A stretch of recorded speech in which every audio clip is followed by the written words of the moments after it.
학점은행제는 학년제가 아닌 학점을 취득하는 방식이란 거 다들 알고 계시죠?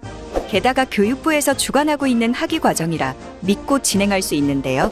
특히 온라인으로 진행되는 수업 외에도 자격증이나 독학사를 이용해서 학점을 취득하는 방법도 있는데 오늘은 이것과 관련해서 어떤 자격증을 따는 게 좋은지 알아보겠습니다. 중요한 건 어떤 자격증이 인정받을 수 있는 학점이 높고 일정에 맞춰 취득이 가능한지겠죠. 학점은행제로 학사 학위를 진행한다고 했을 때 전공 2개, 일반 1개를 포함해 총 3개까지 자격증으로 학점 인정을 받을 수 있는데요. 전문학사라면 전공과 일반 각각 1개씩 총 2개 인정이 되고요.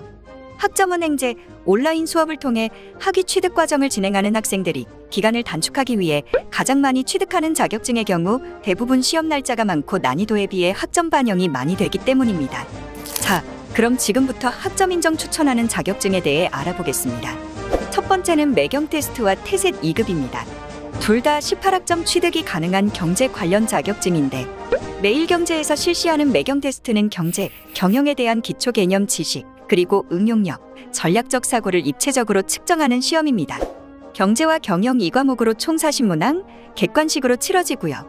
한국경제에서 실시하는 시험인 태셋은 복잡한 경제 현상에 대한 이해도를 평가하는 시험이라고 볼 수 있는데 100분 동안 경제이론, 시사경제, 응용복합 이렇게 총 3과목을 오지선다형 객관식으로 치르고 두 가지 시험 다 합격률은 40에서 50% 수준이고 1년에 8회 시험이 있습니다. 응시료는 모두 3만 원으로 같은 분야 시험이기 때문에 둘 다 합격하더라도 중복으로 학점 인정이 안 되니 하나만 선택해서 치르는 걸 추천드립니다. 두 번째로 추천하는 건 텔레마케팅 관리사입니다. 학점은 18학점 인정받을 수 있고 한국산업인력공단 큐넷에서 실시하는 시험인데요. 전문 지식을 바탕으로 고객이 필요로 하는 정보를 제공하고 전화 업무를 주로 이용하는 데 필요한 자격증입니다. 응시료는 필기 19,400원, 실기 28,800원이고 평균 합격률은 필기가 88.9%, 실기는 20.8%입니다. 필기에서는 판매관리, 시장조사, 텔레마케팅관리, 고객관리 이렇게 4과목 시험을 보는데 사지선다형 객관식이고 25문항을 2시간 30분 동안 치르고 또 실기는 필답형과 작업형 시험을 각각 1시간 30분씩 보게 된다고 하네요. 세 번째 알아볼 자격증은 CS 리더스 관리사입니다. 6학점을 인정받을 수 있는 국가공인 자격증인데 고객 입장에서 고품질 서비스의 필요성과 역할에 부합하도록 비즈니스 경쟁력을 향상시킬 수 있는 고객 만족 분야 자격증이라고 보면 될 것 같습니다. 주관은 한국정보평가협회에서 진행하고 응시료는 7만 원입니다. 지금 보여지는 것처럼 올해부터는 시험 횟수가 늘어서 1년에 총 12번 치러지고 합격률은 평균 50에서 60% 선입니다. CS 개론과 CS 전략론, 고객관리 실무론 이렇게 총 3과목으로 구성된 시험이고 객관식으로 오지선다형인데 문제는 모두 30문항입니다. 네 번째로 알아볼 건 14학점을 인정받을 수 있는 네트워크 관리사 2급 자격증입니다. 한국정보통신자격협회 주관 시험이고 서버 구축, 시스템 최적화 등 네트워크 구축과 효과적인 인터넷 관리를 위한 자격증이라고 볼 수 있죠. 시험은 1년에 필기와 실기 각각 4번씩 치릅니다. 응시 비용은 필기 43,000원, 실기는 78,000원입니다. 공개된 합격률은 30% 정도인데 이렇게만 봤을 땐 굉장히 어려운 시험 같이 느껴지지만 막상 체감하기로는 그리 어렵기만 한 자격증은 아니라고 하네요. 필기 시험은 50문제가 출제되는데 이걸 50분 안에 푸는 사지선다형이고요. 실기는 케이블 작업, 윈도우 서버, 리눅스 명령어, 네트워크 지식, 라우터 명령어 등에 관해서 18문제가 출제되고 시험 시간은 80분입니다. 벌써 5번째 소개해야 할 자격증이네요. 이번에는 소방안전관리자 2급인데요.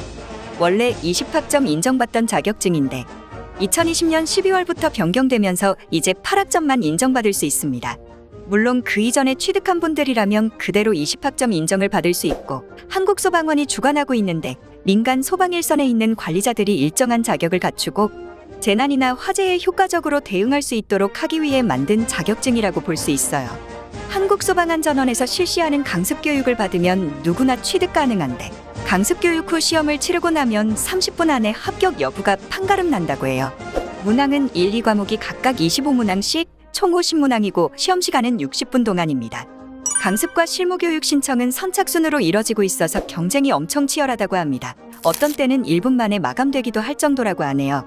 제천 목욕탕 화재 참사 때 안전 분야 강화 필요성이 강조되면서 1급 이상의 시험 문제가 극악 난이도가 되었다고 합니다. 이전 합격률은 80%였는데 지금은 떨어져서 20에서 30% 정도의 합격률을 보이고 있다고 하네요. 교육 수수료는 20만 원이고 시험 응시료와 수첩교부 수수료는 각각 만 원입니다. 이렇게 5가지 정도 추려서 학점 취득에 유리한 자격증을 소개한 시간이었는데요. 이외에도 어릴 때 따놓은 자격증이 있다면 학점으로 인정받을 수 있습니다. 실업계 고등학교 출신이라면 필수 취득 자격증인 워드 1급과 비서 1, 2급, 전산회계 운용사, ITQ B급 자격증으로 최대 4학점까지 인정받을 수 있고 ITQ A급으로는 6학점 취득이 가능합니다. 그리고 대한상공회의소 주관 자격증인 커말 자격증의 경우 20대가 많이 취득한 5대 종목 중에 1위에 차지하고 있는데요. 나중에 취업에도 도움되는 자격증입니다. 커말 1급의 경우 14학점 인정받을 수 있고 커말 2급이 있다면 6학점까지 학점 인정이 가능합니다. 커말 자격증은 필기와 실기로 나뉘는데 1급은 객관식 60문항, 2급은 객관식 40문항입니다. 1급 실기시험은 스프레드시트 실무와 데이터베이스 실무가 있습니다. 2급은 스프레드시트 과목만 준비하면 되고요. 응시료는 필기 19,000원, 실기 22,500원입니다. 오늘 소개해드릴 추천 자격증 정보는 여기까지인데요. 이외에도 다양한 자격증으로 학점 인정이 가능하니까 각자 본인에게 맞는 자격증을 선택하면 좀 더 빠르게 학점은행제로 학위 취득을 하실 수 있지 않을까 싶습니다. 모두 좋은 성적으로 합격하시길 바라겠고요. 오늘 영상 시청해주셔서 감사합니다.